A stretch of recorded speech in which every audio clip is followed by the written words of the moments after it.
રમજાન માસની શરૂઆત થતાં જ નગર પ્રાથમિક શિક્ષણ સમિતિની શાળામાં મુસ્લિમ બહુમતી ધરાવતા વિદ્યાર્થીઓવાળી શાળાના સમયમાં ફેરફાર કરવામાં આવવાનો હોવાની ખબર થતાની સાથે જ વિશ્વ હિન્દુ પરિષદ અને બજરંગ દળ દ્વારા વિરોધ પ્રદર્શન કરવામાં આવ્યું। રમજાન માસના શિક્ષણ સમિતિની શાળાના સમયમાં ફેરફારના પરિપત્રને લઈને વિશ્વ હિન્દુ પરિષદ દ્વારા આજે શિક્ષણ સમિતિના શાસન અધિકારીને આવેદનપત્ર આપી રજૂઆત કરવામાં આવી હતી। તેમણે જણાવ્યું હતું કે ધાર્મિક તહેવારોને અનુલક્ષીને સરકારી શાળાઓમાં થયેલા ફેરફાર અયોગ્ય છે, તેથી આ પરિપત્રને તાત્કાલિક અસરથી રદ કરવામાં આવે। આ અંગે વિશ્વ હિન્દુ પરિષદના કાર્યકર્તાઓ દ્વારા શિક્ષણ સમિતિની વડી કચેરીએ આવેદનપત્ર આપી વિરોધ પ્રદર્શન કરવામાં આવ્યું હતું। સમગ્ર મામલે શિક્ષણાધિકારીએ જણાવ્યું હતું કે વર્ષોથી આ પ્રકારનો પરિપત્ર બોર્ડ દ્વારા કરવામાં આવે છે, જેનો અમલ કરવામાં આવતો હોય છે। નગર પ્રાથમિક શિક્ષણ સમિતિના શાસનાધિકારીએ જે પરિપત્ર બહાર પાડ્યો છે એ પરિપત્ર મુસ્લિમ પુષ્ટિકરણ તરફ લાગે છે અને જાણે કે આ પાકિસ્તાનમાં રહેતા હોય અને પાકિસ્તાન સંચાલિત સ્કૂલો હોય એવો અમને અહેસાસ થઈ રહ્યો છે।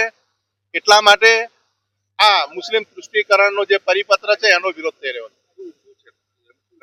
પરિપત્રમાં રમજાન માસ દરમિયાન 80% વધુ બાળકો જે મુસ્લિમ સ્કૂલોમાં ભણતા હોય એ સ્કૂલોના બાળકોને 2 કલાક મોડા આવવું અને 2 કલાક વહેલા છૂટવું એવું સમયના ફેરફારની એમાં નોંધ લેવાય છે। તો એ ખરેખર બાળકોના શિક્ષણ સાથે ચેડા જેવી બાબત છે। આ ચેડા ક્યારેય સાખી ના લેવાય।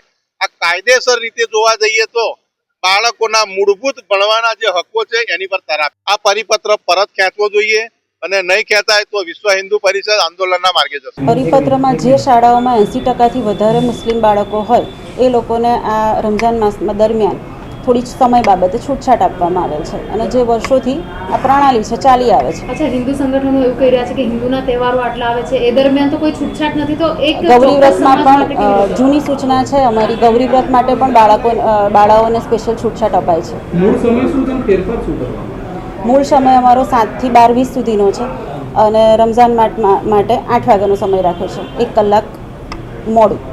અમારા માનનીય ચેરમેન સાહેબ અને શિક્ષણ સમિતિ સમક્ષ આ બાબતની અમે લોકો રજૂઆત મૂકીશું અને સમિતિ જે નિર્ણય લે પછી જોઈશું।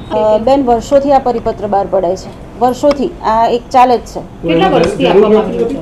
જી, કમિટીની પૂછવાની કે અધ્યક્ષની રજાઓની જે સૂચના બહાર પડતી હોય છે એમાં વર્ષોથી આનો ઉલ્લેખ થયેલો હોય છે। આ વખતે એનો ઉલ્લેખ નહોતો થયો એટલે જેટલી મુસ્લિમ શાળાઓ જે હતી એમના તરફથી માંગણી આવેલ કે અમારા વિસ્તારમાં આ બાળકો છે એના પરિણામે નોંધ ઉપર અમે આ નિર્ણય લીધેલ છે।